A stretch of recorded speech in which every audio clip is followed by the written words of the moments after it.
हो गवा शुरू। आतंकवाद को बढ़ावा दिया जाए। जाहिर सी बात है, दुनिया अगर इस्लाम का आप नाम ले तो दूसरा नाम आतंकवाद का ही आता है। पूरी दुनिया आतंकी मुसलमानों से परेशान है। हमने इस्लाम को कभी धर्म माना ही नहीं, और इस्लाम एक धर्म की तरह पूरी दुनिया में नहीं है जो नफरत करना सिखाता हो, जो इंसान इंसान को काटने की बात करता हो, जो इंसान इंसान को काटने की बात करता हो। कैसे कैसे लोग रहते हैं यार यहाँ पर। चलो तुमको पागल कुत्ते का गाड़ी उठा के ले जाएगा, बता रहे हैं हम। आपको कोई भी मुसलमान ने मारा या काटा है ना? आप माशाल्लाह सही सलामत है, अल्हम्दुलिल्लाह। आपको किसने मारा काटा? नहीं। मैं जानना चाह रहा हूँ कि ऐसा कहीं है लिखा हुआ है या नहीं? Very good. ये क्या होता है कि जो लोग इस्लाम के खिलाफ किताबें लिखते, मिसाल के तौर पे अरुण शौरी का नाम सुने? अरुण शौरी जो मिनिस्टर था चंद साल पहले, बहुत किताब लिखता है इस्लाम के खिलाफ, बहुत मशहूर है इस्लाम के खिलाफ।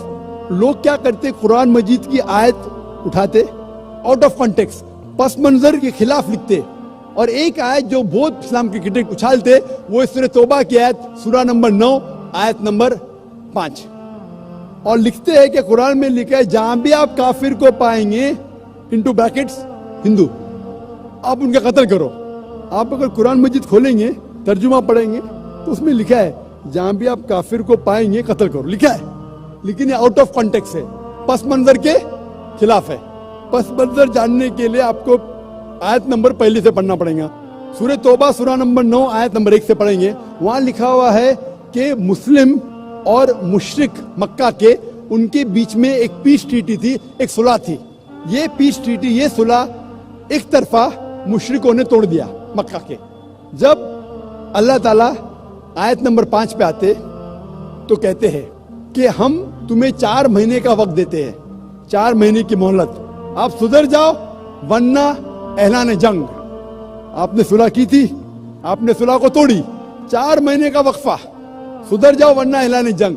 और फिर अल्लाह ताला कहते हैं सूरह तौबा सूरा नंबर 9 आयत नंबर 5 में, जंग के मैदान में जब भी आप काफिर को पाएंगे, मतलब दुश्मन जब आएंगे जंग के मैदान में, तो आप लड़ो, डरो मत। अभी कोई भी आर्मी जनरल आज की तारीख में, सिपा सलार, वो थोड़ी कहेगा दुश्मन आए तो भाग जाओ, वो कहेगा डरो मत, लड़ो, मारो। तो ये जंग के मैदान की आयत है कि आप जब देखेंगे तो डरो मत, मारो। जंग के मैदान में जब काफिर तुम्हें हमला करने आ रहे, मारो। और अरुण शौरी आयत नंबर 5 से उड़ी मारते आयत नंबर 7 में। उसने किताब लिखी वर्ल्ड ऑफ फतवास, इस्लाम के खिलाफ। आयत नंबर 5 से जब मारते आयत नंबर 7 पे, 5 के बाद क्या आता है? 6 को खा जाते। क्यों? 6 में उसका जवाब है, उसके बीमारी का जवाब है। आयत नंबर 6 में सूरह तौबा के अल्लाह ताला फरमाते कि अगर कोई काफिर सुलह चाहता है, उसे छोड़ मत दो, उसे ऐसी अमन के जगह पर महफूज पहुंचाओ। क्या कहता है अल्लाह ताला? अगर कोई काफिर सुलह चाहता है, अमन चाहता है, उसे छोड़ मत दो, उसे संभाल के हिफाजत के साथ महफूज जगह पे जाके छोड़ो। Escort him to a place of security. आज का सिपा सलार सबसे दयालु क्या बोलेगा? दुश्मन को जान दो। यहाँ अल्लाह ताला के सिर्फ छोड़ो मत, ऐसी जगह पे लेके जाओ हिफाजत के साथ जहां वो महफूज है। समझ रहा? तो ये कुरान के आयत है। तो इन लोग पसे मंदिर के खिलाफ कोट करते, और जहां भी जिहाद के आयत है, जंग के मैदान में जब आप मिलते गैर मुस्लिम से, वो आपको कत्ल करने आ रहे, कत्ल करो। उसके बाद फौरन आप पढ़ेंगे सूरह अनफाल सूरा नंबर 8 आयत नंबर 60 के बाद 61 में लिखा है अमन बेहतर है। महाभारत में कत्ल करने के कितने श्लोक आते? कितने? हजारों, कुरान से कई ज्यादा। तो महाभारत जानते हैं आप ना? जब मैं हिंदू से पूछता हूँ महाभारत में झगड़ने के कितने, लड़ने के कितने श्लोक है, तो वो हिंदू मुझसे कहता है के खिलाफ मैं कुछ नहीं कह रहा, क्योंकि हमारे धर्म में भी धर्म युद्ध है। सुनिए मेरी बात ना, धर्म युद्ध है बराबर। तो हिंदू मुझसे कहता है ये जो धर्म युद्ध है क्या है? बातिल के खिलाफ है। वो बातिल को झगड़ने का लिखेला महाभारत में। तो मैं कहता हूँ कुरान में भी वही लिखा है, किसका कत्ल करो? जो धर्म के खिलाफ है। आप समझे ना? धर्म युद्ध मतलब हक और बातिल के खिलाफ झगड़ा। तो बातिल को कत्ल करने का लिखा गया महाभारत में, वही लिखा है कुरान में। और भगवत गीता, जानते? सबसे ज्यादा पढ़ी जाने वाली किताब भगवत गीता। श्री कृष्ण अर्जुन को सलाह देते हैं। अब जब भगवत गीता पढ़ते हैं, चैप्टर नंबर 1 भाग नंबर 1 श्लोका नंबर 42, 43, 44, 45, उसके अंदर अर्जुन कहता है झगड़ा होता है अर्जुन पांडवास और कौरवास। पांडवास 5 भाई, कौरवास 100 भाई। अर्जुन जंग के मैदान में हथियार को जमीन पे रखता है और कहता है मैं जंग के मैदान में निहत्था मरना पसंद करूंगा बनिस्बत अपने रिश्तेदार से झगड़ा करूं। उसके फौरन बाद चंद श्लोक बाद भगवत गीता भाग नंबर 2 श्लोका नंबर 2 और 3 में श्री कृष्ण कहते, क्या कहते, ए अर्जुन तू बुज़दिल कब से हो गया? ये गलत ख्यालात तेरे दिल में आए कैसे? तू नपुंसक कैसा हो गया? इंपॉर्टेंट। श्री कृष्ण अर्जुन को क्या बोलते हैं? इंपॉर्टेंट, नपुंसक। कौन कह रहा है?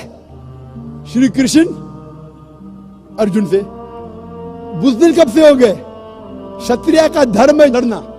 फिर भगवत गीता भाग नंबर 2 श्लोका नंबर 31, 32 और 33 में कहते क्षत्रिय का धर्म है लड़ना। अगर आप नहीं लड़ेंगे तो आप सफलता पाएंगे नहीं। क्षत्रिय वो खुश नसीब है जिसे लड़ने का मौका मिलता है। और अक्सर लोग कहते हैं, एतराज करते इस्लाम के दुश्मन, क्रिटिक्स, हमारे अल्लाह के रसूल ने एक हदीस में कहा था कि जिहाद के मौके पे जब मुजाहिद जंग के मैदान में जाता है, उसका कत्ल होता है तो वो जाता है जन्नत में। लिखा है सही बुखारी में किताबुल जिहाद जिल्द नंबर 4 हदीस नंबर 46 कि जंग के मैदान में जब मुजाहिद जाता है, उसका कत्ल होता है तो वो जाता है जन्नत में। और अगर वो जिंदा वापस लौटता है तो उससे दुनिया की दौलत मिलती है। अक्सर लोग बोलते कैसा मजहब है, लड़ने पे कत्ल करने पे जन्नत जाएगा? गलत मजहब है। लेकिन भगवत गीता पढ़ेंगे भाग नंबर 2 मंत्रा नंबर 37 श्री कृष्ण कहते अर्जुन से, ए अर्जुन उठ के लड़। अगर तेरा कत्ल हो जाएगा तू स्वर्ग में जाएगा, अगर जिंदा वापस लौटेगा तो उससे दुनिया की दौलत मिलेगी। हू बहू जो अल्लाह के रसूल मोहम्मद सल्लल्लाहु अलैहि वसल्लम कहते हैं सही बुखारी में, वही भगवत गीता में लिखा है। तो अरुण शूरी जब तनकीद करता है कुरान के बारे में, उसने खुद अपनी भगवत गीता पढ़ा ही नहीं। अरुण शूरी ने महाभारत भी शायद नहीं पढ़ा। अगर महाभारत और भगवत गीता पढ़ा होता तो कुरान में मिस्टेक निकालता ही नहीं। अब समझ रहे? तो ये मिस्टेक नहीं निकाल रहा। मैंने कब कहा आप निकाल रहे भाई? मैं अरुण शूरी की बात कर रहा हूँ, मैं अरुण शूरी की बात कर रहा हूँ। तो मैं आपको जवाब दे रहा हूँ, आपने बिल्कुल सही फरमाया कि ये गलत फहमी है कि लोग कहते हैं कि इस्लाम में लिखा हुआ है कि काफिर का कत्ल करो। ये कहाँ नहीं लिखा है? ये लिखा है जंग के मैदान में। तो आपने जो सवाल किया था कि कुरान में ऐसा नहीं लिखा है काफिर को कभी मारो, तो इतने मुसलमान आपको छोड़ते थे क्या? छोड़ते थोड़ी थे। ये गलत फहमी है, आप समझ रहे ना? तो ये गलत फहमी है कि जहां भी काफिर मिले कत्ल करो, ऐसा नहीं। ये जंग के मैदान में जब आपको लड़ने के लिए आ रहे, आपको मारने के आ रहे, तो आप उनको मारो। ये है। Hope the answer the question.